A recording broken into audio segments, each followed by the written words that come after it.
Episode 33, Heart for Excellence with Bill Bevers, Marek Rudak. And it's a great joy to be here with you guys.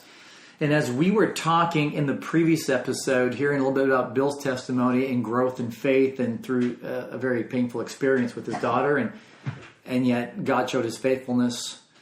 We kind of hit on a topic that's very sensitive and dear to all three of us, which is our fathers, right? Our dads. And let's maybe talk about that. I'll share a little bit after, but maybe, Marek, why don't you start us off with just a brief synopsis of the relationship with your dad? Yeah, so, man, my dad, it's like, it's hard to like summarize in just a few words, but to make the long story short, my dad didn't live with us, which unfortunately this day and age it's fairly common, but back in communist Poland, that was like unheard of. So it was such a huge source of shame that, hey, your dad doesn't live with you, you know? And then the thing about my dad is that my grandfather was a huge bully, and my dad was afraid of him, so he wasn't at the house a lot.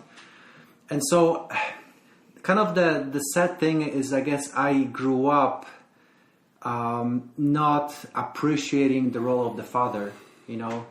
To me, unfortunately, father was more of a source of shame rather than somebody that will teach me how to become a man. And, you know, and I don't mean to like bag on it because I know he did the best he could. You know, it probably, I'm blessed to have these opportunities. You know, if I didn't come to the United States, it would very likely end up just like him. But unfortunately, it's because the way the situation was, my father was somebody I avoided rather than have him be a source of strength. And for whatever reason, because of that environment, I thought that I'm on my own and I have to figure out on my own, and I just never really learned to leverage friendships in my life. Okay, so how old are you when your dad passes away? So he was, I was 10 years old. So you're 10, okay. Yeah. And your dad, that's the synopsis there. It was a fragmented relationship at best. Yeah. And he's not present in the home per se. And he drinks a lot too. And he fools around with women too. Yeah, so it's really broken. Yeah. Okay, Bill, what was it like in your home with your dad? He was, I'm trying to figure out the word, maybe aloof. He was there. He did not abandon us. He did his responsibilities, but he was pretty much unhappy a lot. And very seldom, if ever, do I remember him expressing any kind of love for anybody in the family. Yeah, that's a big one, yeah. More of a, why didn't you do this right? You know, why didn't you complete that task? When are you going to do this? Not, hey, you did a great job, but why didn't you do this better? You know, that kind of thing. And kind of a dominating, intimidating figure, that kind of thing. Which I think I realized later is I have difficulty dealing with men like that who are dominating and intimidating because of my relationship with him. But he died in my 20s. And while I was sad and in shock and that kind of thing, there wasn't, sadly to say, there wasn't this big feeling of missing him because I never really was that close to him anyway. Yeah. So I think my heart today is, if I can, at my older age, as you put it, if I can relate to those younger than me in a way that perhaps I missed, then great. My story is maybe a combination of both of yours. My dad didn't have a dad. You know, he just left when my dad was really young, right? What you guys were talking about. And my dad was raised by his mom for a short while. And then probably around 13, 14, they sent him to go live with the grandparents. And so that was my dad's story. And long story short, right, is I remember when I was about 20, I was in college, somewhere in there, and he asked me out for breakfast. And he, pretty hard dad, right? Pretty hard. And we weren't all that connected. We tried maybe, but we just weren't connected. Yeah. And if anything, he was too harsh. Yeah. Took me out for breakfast, sat me down, and says, Trevor, I want to ask your forgiveness. Wow. And I was, what? I want to ask your forgiveness. I haven't been a very good dad to you and your brothers. Mm-hmm. And it's because I didn't have a dad. I didn't know how to be a dad to you and your brothers, and I'm sorry. Yeah. And in that split second, my whole relationship with my dad changed. Mm-hmm. Now, he passed away not too long ago, about going on 4 years now. Yeah. And it tore my heart out. I bawled my eyes out. I don't cry often, but I miss my dad. I really do. Yeah. I saw his struggles with alcohol. Yeah. He got free of it. I saw his struggles even with pornography. Yeah. He got free of it. Wow. He somehow kept managing to make the marriage work even after 50 years. When and both him and my mom made the marriage work painfully. It was very stressed, their marriage, I think is fair to say. Mm-hmm. And yet somehow both my dad and my mom kept it going. Right. Till 50 years before he passed away. And the reason we're talking about this, we've heard this said many times. We live in a fatherless generation. And I would even say, not that I've studied this because I'm not a sociologist, but I think through common sense, there are effects when kids don't have a healthy relationship with their fathers. And Bill, you kind of touched on a little bit with a guy that maybe is domineering, or you kind of maybe shy away or back away or don't want to engage, or it's uncomfortable. So that's why I think this topic is important. And this is not about ragging on our dads. I think we all would say we love our dads and we feel bad for their brokenness, and that we're learning from their pain and their brokenness that maybe we can become better dads ourselves, right? Yeah, it's about breaking the cycle. What does that look like for you, Marek? About breaking the cycle and what you learned? Yeah, so, the interesting thing is, obviously there's a lot I can talk about, but I guess maybe like one anecdote to bring it home, how it affected me without even realizing, is that in my first marriage, I worked at Exxon, and in my mind, I thought that a good father is a provider, and by provider makes a lot of money. So in my mind, I thought that I would do these expat assignments, like workplaces like Angola, Nigeria, all these rough places, and then just have my wife at the time stay with the kids. Because to me, because I didn't grow up with my dad, it's kind of interesting how I kind of assumed without knowing that, that absentee father is the best father, even though I wish my father wasn't an absentee father. Yeah. Isn't that fascinating how the same things that hurt you repeat without even knowing yourself? Yeah, like I said, my dad was harsh, but when God hit me upside the head, guess what's one of the things he said to me? Trevor, you're harsh. Do you guys relate to that? We kind of become that which we didn't like unless we pay attention. Well, that's what we've learned. You do what you learn, and if that's your only experience and example, then you have to purposely, with God's help, break that cycle, as you were saying. What did that look like for you, Bill? Like, how did some of your dad's ways pass on to you? Then how did you catch that and move on from that? The grace of God, I think. Yeah, for all of us, though. Praise the Lord. And I carried some of that. I carried some of the uneasiness, speaking love. Oh, yeah, that's another one. It's still, through those ages, still was hard for me to express love. Mm-hmm. Speak it. I tried to do it through showing love. I played with my kids every day when I got home. I'd play with them. I'd wrestle with them. I'd hug them and kiss them and all that kind of stuff. But did I ever tell them I loved them? I can't really remember. And probably that's what I caught from my dad, because we never spoke of it in the house. Mm-hmm. And that's an excuse, and it's a cop-out, but we do what we learn. So I probably went overboard because I knew it was uncomfortable to speak it. I probably went overboard to provide things, to buy toys, to throw parties, to spend actual time with them, that kind of thing, which is good. It's good, but you need both. Absolutely. Yeah. Hey, boy, we could probably do like 5 more episodes of fatherhood, and we probably need to. But look we're halfway through this episode. Yeah.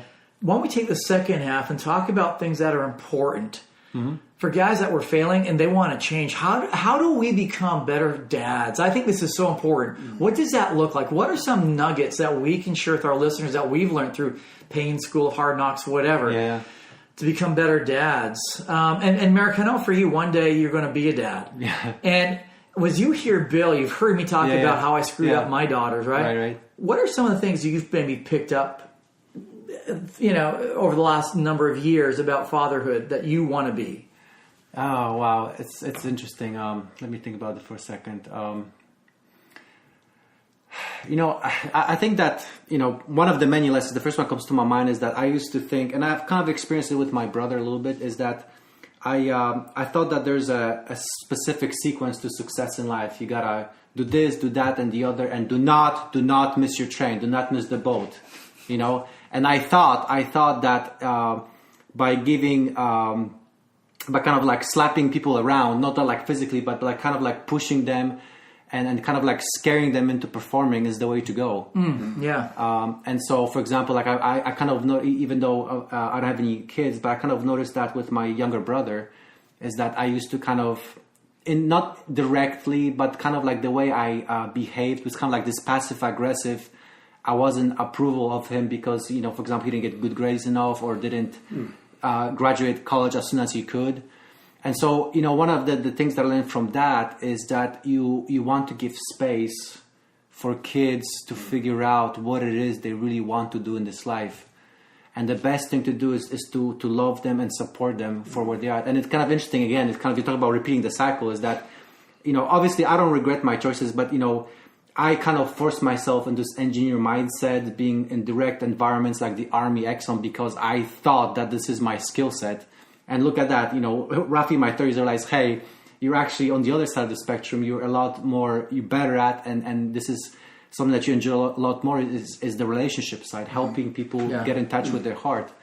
And so the lesson for me is to, obviously you want to provide the right environment, but try to give as much space within that environment to help the kids or even whoever you work with to discover themselves, because it's not like people come with their with the tag on their forehead saying this is what I'm going to do in life.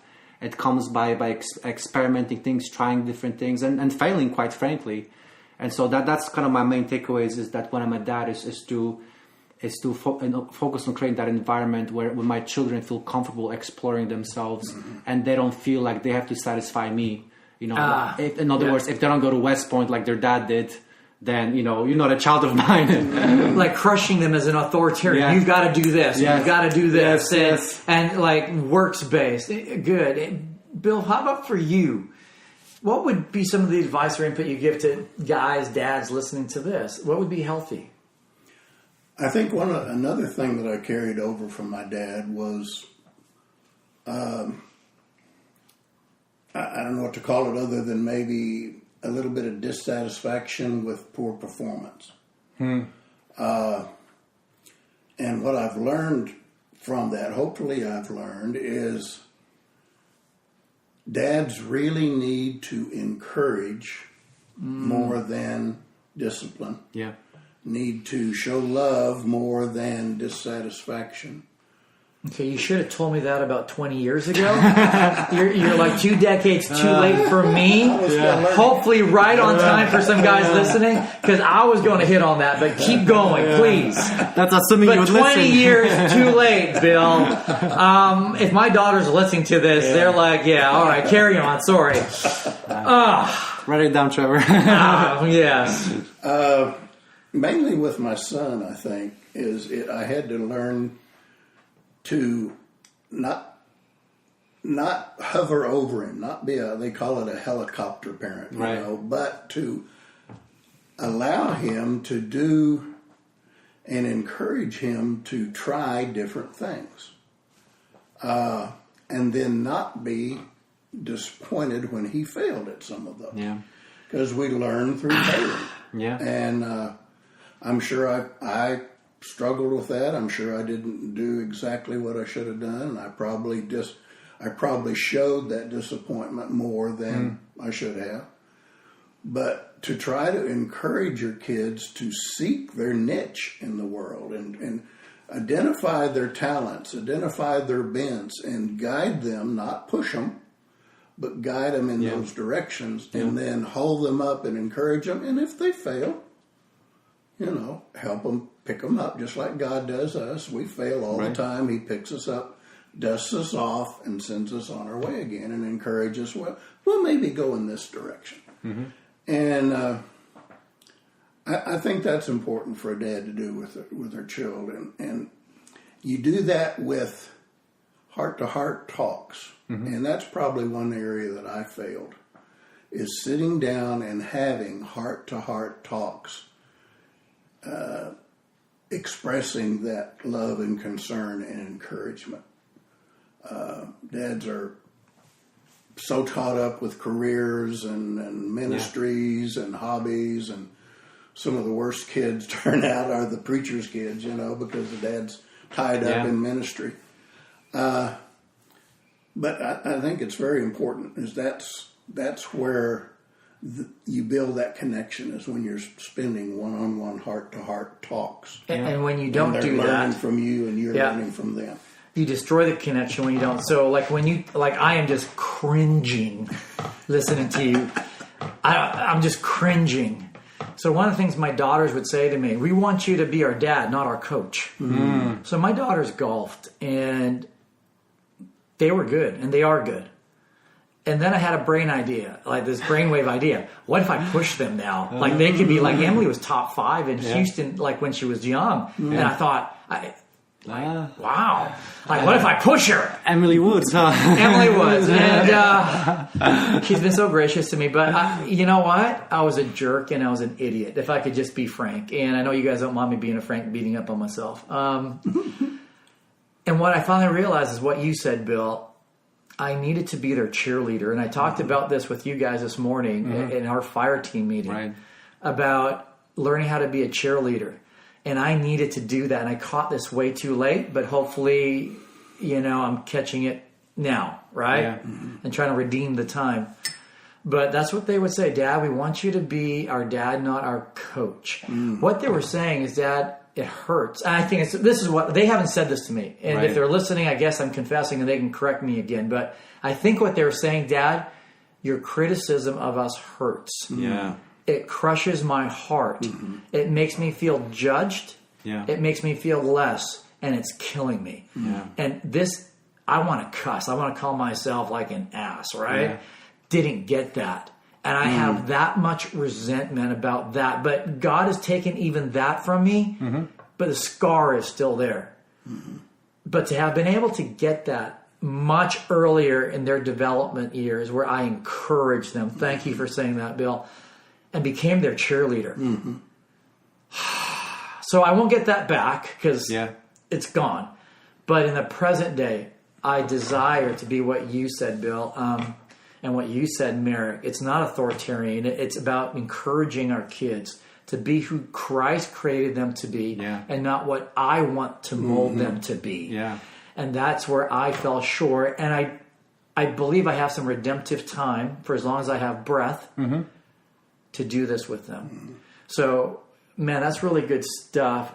Look, let's wind this up, and maybe we can do another episode. We'll see how everybody's doing here. But because the next episode is this. I believe the role of the father is extremely important. And I think our adversary, if you are a faith-based person and would acknowledge God, I also believe there is an adversary that would love to destroy the relationships between dads and children. Oh, yeah. And so maybe we can talk about it at this episode or maybe some other time about how much self-esteem. Because let's go even deeper, right? How much of our self-esteem was based, or lack of self-esteem was based on our relationship with our fathers. Yeah, yeah. Any closing thoughts from you, Marek or Bill? Yeah, no, I mean, it's true. It's like one thing I heard is actually I got it from my wife, Jessie, is that our impressions of our parents is what forms our impressions of God. Mm-hmm. So in other words, if your parents were authoritative, which sounds like all of us aware, our default tendency to think is that God is authoritative and he just waits to slap us around every time we try to do something wrong, and we miss that relationship. Yeah. There's a great book that helped fathers, especially if they didn't have a real good father relationship, to explore, to not cast that image on God. It's called The Father Heart of God. And I don't know if you've read it or heard of it, but it's really good, and it addresses that. Even though you may have not had a good earthly father, here's what God's father heart is. Yeah. And it breaks through a lot of that. Amen. Great episode, guys. This is, wow, very personal for all three of us. So very cool. Thank you, guys. Talk to you soon. God bless.